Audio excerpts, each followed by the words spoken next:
Assalamualaikum warahmatullahi wabarakatuh. Perkenalkan, kami dari kelompok 1 yang beranggotakan 3 orang. Yang pertama saya sendiri, Rahma Eza Salsabila. Yang kedua Ahmad Ramdhani Kurniawan, dan yang ketiga Indi. Di sini kami akan memaparkan hasil diskusi kami mengenai berbagai pendekatan teori bimbingan dan konseling. Sebelumnya perkenalkan, nama saya Ahmad Ramdhani Kurniawan. Di sini saya akan menjelaskan tentang bagaimana sih pengertian bimbingan dan konseling. Jadi bimbingan adalah proses bantuan yang bersifat psikologis, preventif, dan sistematis untuk mendorong kemandirian individu. Sedangkan konseling adalah interaksi pribadi antara konselor dan konsel untuk memahami diri, lingkungan, serta membuatkan keputusan yang bijak. Keduanya yaitu bertujuan untuk membantu perkembangan optimal dan juga individu. Jenis-jenis pendekatan konseling yaitu ada 11. Yang pertama psikoanalisis, yang kedua ada humanistik sampai eksistensial, yang ketiga ada person centered, selanjutnya ada behavioristik, selanjutnya ada rasional emotif behavior terapi, selanjutnya ada gestalt, selanjutnya ada analisis transaksional, selanjutnya juga ada konseling realitis, ada juga konseling naratif, kemudian ada solution focused brief counseling, selanjutnya juga ada pendekatan feminis. Jadi setiap pendekatan-pendekatan ini memiliki filosofi dan teknik tersendiri serta diterapkan sesuai permasalahan klien yang datang kepada konselor. Selanjutnya akan dilanjutkan oleh rekan-rekan saya. Selanjutnya yaitu tentang model-model teori bimbingan dan konseling. Di sini ada 3 model dasar teori bimbingan dan konseling. Yang pertama yaitu model relasional, yang kedua model kognitif, dan yang ketiga model keperilakuan. Yang pertama yaitu model relasional atau rasional. Model relasional dalam bimbingan dan konseling adalah pendekatan yang dikembangkan dari pekerjaan Carl Rogers yang disebut dengan terapi berpusat pada klien. Yang kedua, ada model kognitif.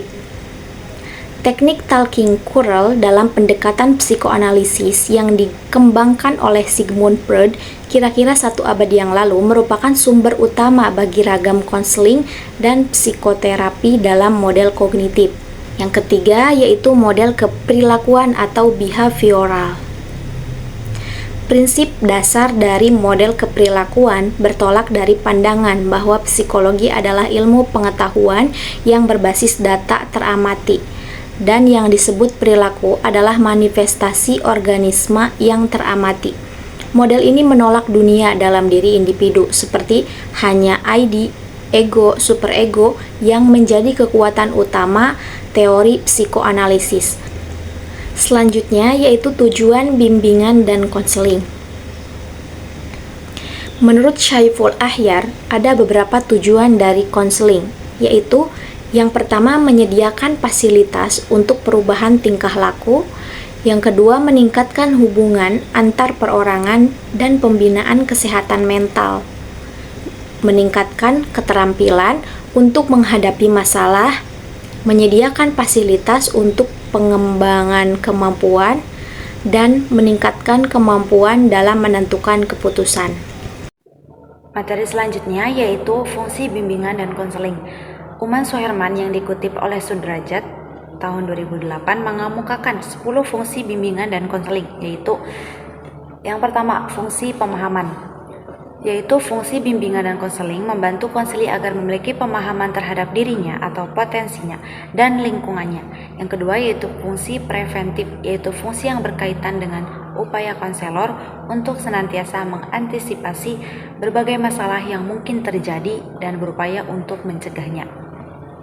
Yang ketiga yaitu fungsi pengembangan, yaitu fungsi bimbingan dan konseling yang sifatnya lebih proaktif dari fungsi-fungsi lainnya.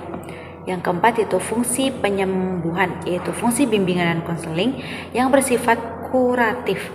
Yang kelima yaitu fungsi penyaluran, yaitu fungsi bimbingan dan konseling dalam membantu konseli memilih kegiatan ekstrakurikuler, jurusan atau program studi.